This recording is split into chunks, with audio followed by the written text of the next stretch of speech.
extraordinário Elomar Figueira de Melo, um dos maiores compositores do mundo.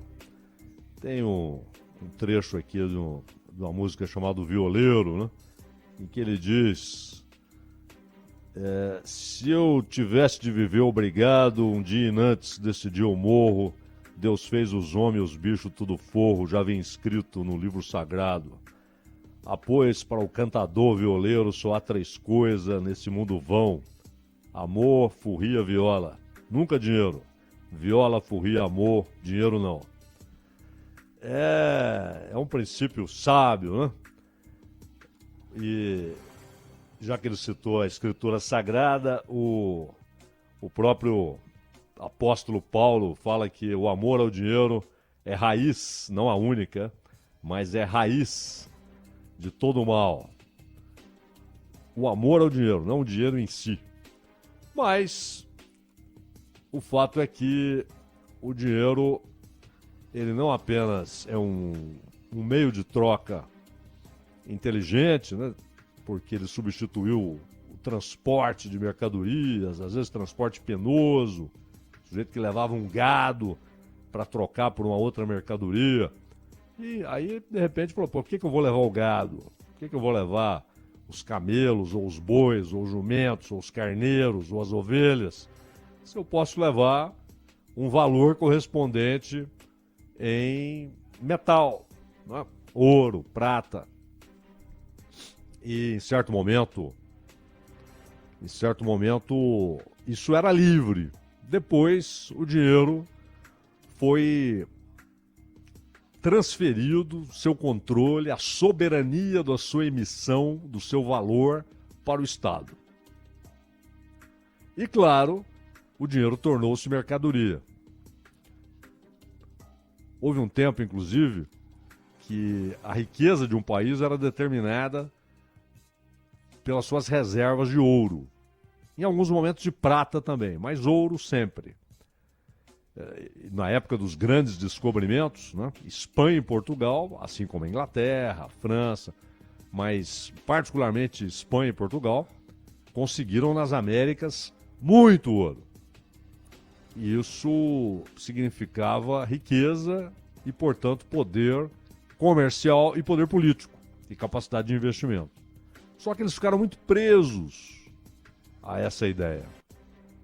E quando, principalmente Inglaterra e Holanda, os Países Baixos, né, depois de se libertarem do jugo espanhol, eles começam a apostar no desenvolvimento tecnológico, que na época basicamente era máquina a vapor, né, como nova fonte de formação de riqueza, ou seja, a transformação de capital em trabalho, e o trabalho enriquecendo o capital, o trabalho fazendo com que o capital se valorizasse, era o trabalho quem dava valor ao capital inicial. Esses dois países tiveram um salto extraordinário, depois seguidos por Alemanha e, em alguma medida, pela França. E Espanha e Portugal levaram muito tempo até que se libertaram dessa ideia, basicamente do período mercantilista, né, de acumular ouro e prata, e que isso era o que importava. Perceberam que era muito mais negócio apostar no desenvolvimento da tecnologia, apostar nas novas tecnologias de então, para conseguir investir e, com o trabalho, formar riqueza, desenvolver riqueza, acumular riqueza e tornar-se um país rico e politicamente preponderante, que foi o que fez o Império Britânico. Mas o dinheiro, até por essa transformação, não havia mais necessidade de você carregar ouro. Ele passa a ter uma representação, papel moeda. E aí, com o tempo, depois vem o papel de plástico, né? O dinheiro de plástico, perdão, como diziam, a respeito do cartão de crédito, etc. E hoje você tem as transações virtuais, né? Mas basicamente são representações da riqueza. E o lastro desapareceu. Porque antes, cada moeda circulando, ela correspondia às reservas que o Estado tinha. Essas reservas é que determinavam o nível de expansão monetária, mais ou menos dinheiro circulando. Isso impedia, muitas vezes, não sempre, mas impedia surtos incontroláveis de inflação, porque não haveria mais dinheiro circulando do que havia em reserva. A representação nunca poderia exceder o que estava representado, que era a riqueza real, em ouro, em prata às vezes, ali acumulada, essa reserva acumulada. Com o fim do lastro, os Estados Unidos inclusive resistiram um bom tempo, mas depois também acabaram com esse lastro. Você passa a ter operações de supercrédito, né? Muito mais dinheiro circulando do que a riqueza produzida naquele país, naquele local, naquela região. E aí você tem um estímulo extraordinário ao consumo e um dinheiro que circula, ainda que virtualmente, sem lastro, sem riqueza produzida que sustente aquela expansão monetária, aquela circulação de dinheiro, aquele consumo, o que provoca muito mais rapidamente e de maneira muito mais aguda fenômenos inflacionários. Então, o dinheiro passa a ter um custo. Quanto vale o dinheiro? E aí, alguns países adotam uma taxa básica e isso depois se alastra, né, como prática comum a praticamente todos os países, uma taxa básica que vai determinar o preço do dinheiro. Mas não é o preço em todas as transações. Nas transações privadas, os bancos podem, em alguns países sob controle, em outros países livre e alegremente, podem adotar a taxa que bem entendem para liberar seu crédito. Quando a taxa de juros é muito alta, a taxa básica, elementar, aquela que dá a referência de quanto vale o dinheiro, o governo torna-se concorrente do setor privado, das pessoas, né? Do mundo particular, do mundo produtivo, se torna concorrente na disputa por crédito. Ele passa a concorrer por quê? Porque é interessante emprestar para o governo porque ele vai pagar uma taxa alta. Isso provoca, muitas vezes, um acirramento das dificuldades do controle da dívida pública. A dívida pública cresce, a administração da dívida pública se torna mais cara, as rolagens, as renovações, quando você tem o vencimento de títulos que foram comprados pelo mercado, muita gente não resgata, renova, né? Só que quando o juro está lá em cima, a taxa básica, essa renovação é mais cara. Então, juro alto significa mais problemas para a dívida pública. Encarece a dívida pública, o serviço da dívida, os juros da dívida. É ruim para o governo? Não, para o governo formalmente, mas é ruim para o verdadeiro dono daqueles recursos e da dívida, que é o povo, a nação. E claro, além da concorrência do governo com os particulares, pelo crédito existente, e esse crédito não é infinito. Os bancos não têm uma infinitude de recursos e podem emprestar sempre, a todo tempo. Não. Há limites. Há o depósito compulsório, que é exatamente uma maneira que o Estado impõe para retirar dinheiro de circulação, exatamente para evitar uma expansão desordenada e o risco maior de inflação. E, ao mesmo tempo, obviamente, essa taxa básica de juros, ela norteia transações interbancárias entre os bancos. E, portanto, se está mais alta a Selic, que é o nome que damos aqui à taxa básica no Brasil, maior é o custo para um banco buscar dinheiro em outro banco, se financiar em outro banco, um banco médio, um banco pequeno, se financiando num banco grande. E em condições normais, em outros países,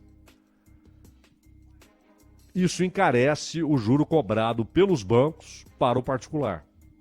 Só que no Brasil, esteja a taxa básica, como está agora, em 13,75, esteja em 2,25, olha a diferença, hein? Os juros cobrados dos particulares é elevadíssimo, estratosférico, indecente, abusivo, opressor e, obviamente, deriva da ciência que os bancos têm de que as pessoas terão de recorrer aos seus créditos, aos seus serviços, aos seus empréstimos. Terão de recorrer. As empresas terão de recorrer. E como não há nada que esbarre essa ação dos bancos, o Banco Central faz de conta que não é com ele. O governo, como agora o governo Lula, reclama do Banco Central, mas não diz A sobre as taxas cobradas pelos bancos nos empréstimos e contratos particulares. A saída não é você botar no papel como tentaram uma vez, não. O limite será de 12%. Você não administra a economia dessa maneira, colocando no papel. Senão, congelaríamos todos os preços, a taxa de juros e seríamos felizes, pelo menos do ponto de vista material. E não é o caso, não funciona. Isso aí provoca desabastecimento e desabastecimento do dinheiro como mercadoria. E, portanto, há um fenômeno de um crédito raríssimo. Raríssimo. E que, obviamente, vai deixar de ser fonte de financiamento para empresas e pessoas, a não ser para os endinheirados, porque existe essa lógica cruel, né? O dinheiro está sempre disponível para quem tem muito dinheiro. e quase sempre indisponível ou em condições impeditivas, ou pelo menos draconianas, severas, para quem não tem dinheiro, exatamente quem precisa. Quem tem muito dinheiro consegue facilmente um empréstimo. Quem não tem e que precisa, e às vezes por desespero, acaba aceitando condições que são fatais, são armadilhas que podem destruir vidas. Podem e destroem. Destroem famílias, lançam famílias inteiras aos milhares, na miséria. E aí o sujeito torna-se o inviável economicamente, um negativado. Quantos são no Brasil hoje? Cerca de 70 milhões. 70 milhões. E quantas empresas nessa condição? Cerca de 6 milhões de empresas. Então, discutir taxa de juros no Brasil não é apenas um labirinto de expressões técnicas, né? Eu vejo aqui uma reportagem muito interessante a respeito da reunião do Copom, que será hoje, né? E aí, vários economistas ligados a instituições financeiras, né? Hoje são várias, né? A tecnologia permitiu que você tenha muitas opções aí para investimento e muitas vezes com um custo menor. E todos eles mergulham ali nesse mar de expressões técnicas para, ao fim, todos afirmarem a mesma coisa. O que eles esperam? Que hoje, final da tarde, começo da noite, o Banco Central, o Copom, né, que é o Comitê de Política Monetária, anuncie a manutenção da taxa atual. 13,75. Sem novidade, 13,75, ficamos como está. Eles acham que haverá uma novidade. A indicação, porque vem a ata, né? E a ata, às vezes, ela traz uma neutralidade que deixa esses agentes do mercado financeiro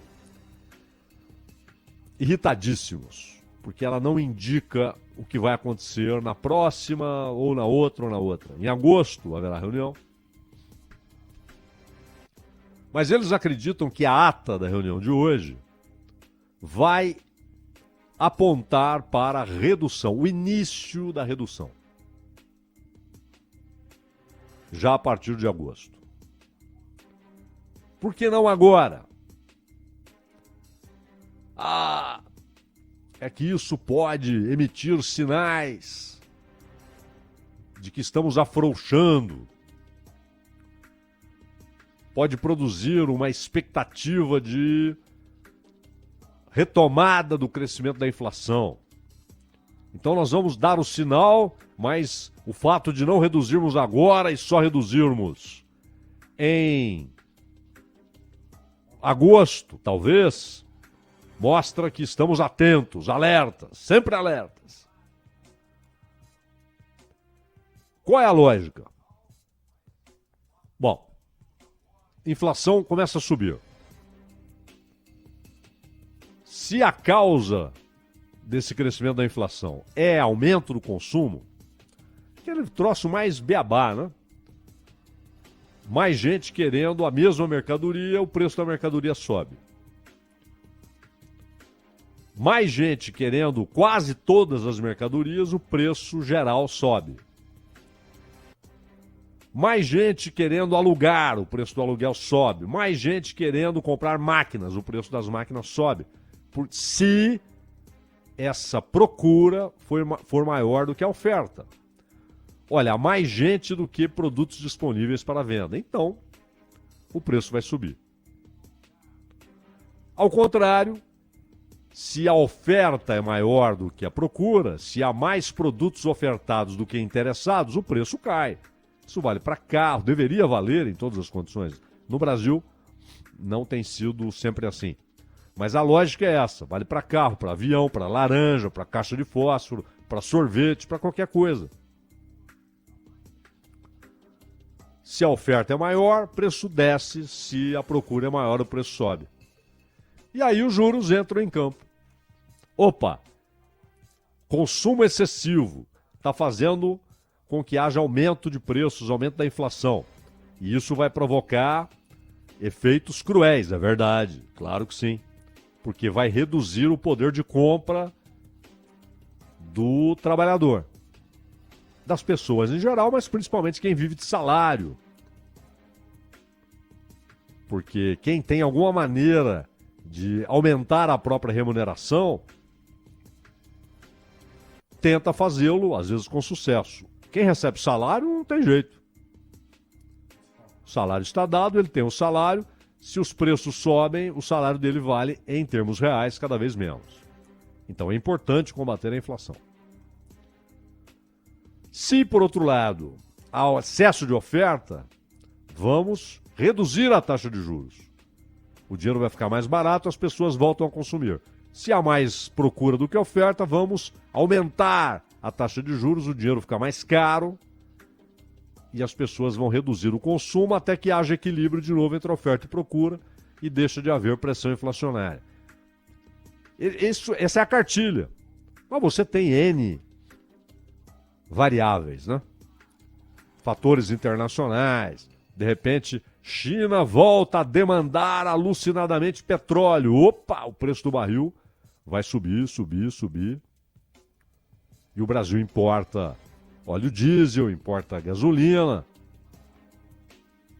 Então, isso só de afetar o óleo diesel já afeta tudo, pela distribuição das mercadorias, pelas estradas e também pelo custo da produção agrícola, tratores, coletadeiras, roçadeiras que usam óleo diesel. O Brasil, aliás, precisa buscar com mais Força! O uso do biodiesel. Cada vez mais. Biodiesel é a saída. O Brasil pode se tornar inteiramente independente. E no caso da gasolina, a refinaria. Mesmo considerando que daqui a pouco haverá uma redução de carros movidos a gasolina, etc. Mas o negócio é esse. Biodiesel. Biocombustível. É mais do que biodiesel. Biocombustível, mas é geral. Mas bom. Então, há N variáveis. Eu, Roberto Campos, tem defendido, não é uma posição só pessoal, é uma posição do Banco Central, porque ele não decide sozinho a taxa de juros. Ele tem defendido que a nossa inflação é provocada por demanda aquecida. E aí está o problema. Não é.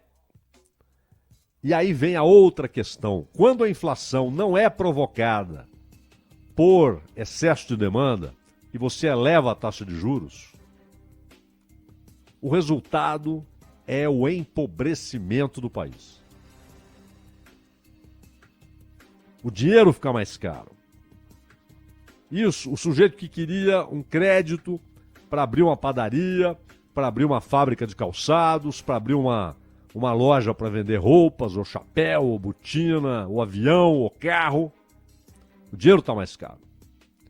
E o juro mais alto convence muita gente a não investir na produção, e sim num contrato de renda.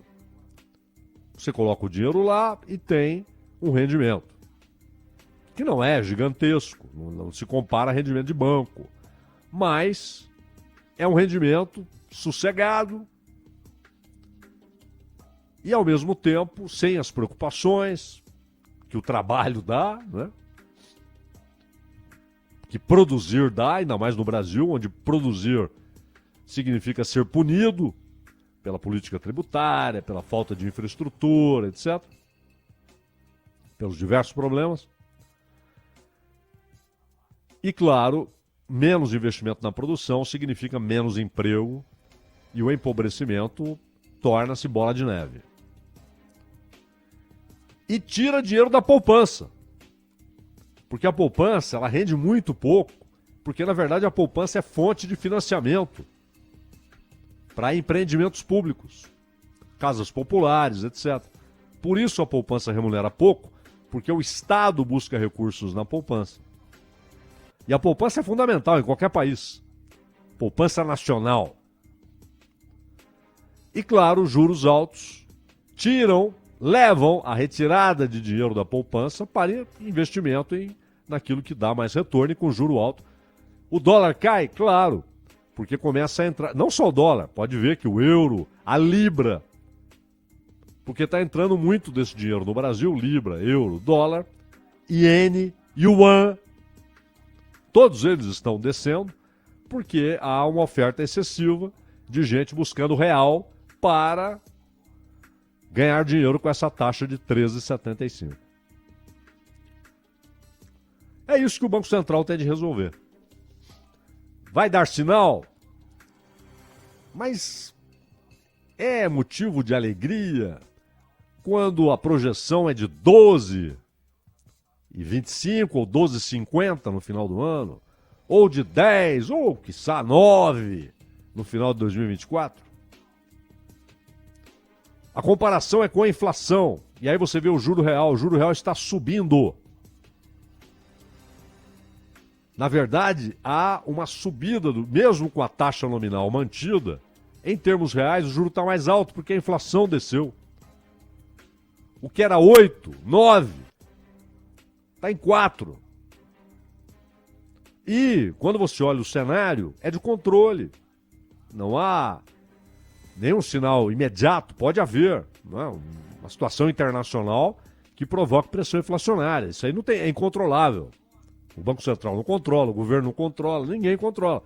É uma situação externa que vai ter efeitos aqui dentro. Ou mesmo alguma situação interna, inesperada. Agora, olhar para 2023, final de 2023, e pensar em 12,25, 12,50, como sendo um avanço importante, e olhar para o final do ano que vem, daqui a um ano e meio, e achar natural que esteja em 9, em 10, não é. Continuará sendo uma taxa absurdamente alta, injustificável. Pode voltar a ser justificável se houver um crescimento gigantesco da demanda, não só da inflação, porque às vezes a causa da inflação não está no crescimento da demanda, e aí elevar a taxa de juros não combate a inflação eficazmente e ainda empobrece o país, que é o que temos visto. Ronald. Vou cantar no cantor e primeiro as coisas lá da minha modernaz. Quem me fizer errante violeiro, eu falo sério e não é vadiaz. E pra você que agora está me ouvindo, juro até pelo santo menino, Viz Maria que ouve o que eu digo, se for mentira me manda um castigo. Esse é o violeiro de Elomar. Elomar citado pelo Zaidan logo na abertura aqui do comentário e que vira podcast na sequência, o Entendendo a Notícia, sei lá, de 1972, nas barcas do Rio Gavião. A gente volta já, logo depois do intervalo, com a participação ao vivo aqui dele, Milton Neves. Ai, cantador, já corri o mundo inteiro, já até cantei nas portas de um castelo, de um rei que se chamava de João. Rede Bandeirantes de Rádio. Bandeirantes acontece.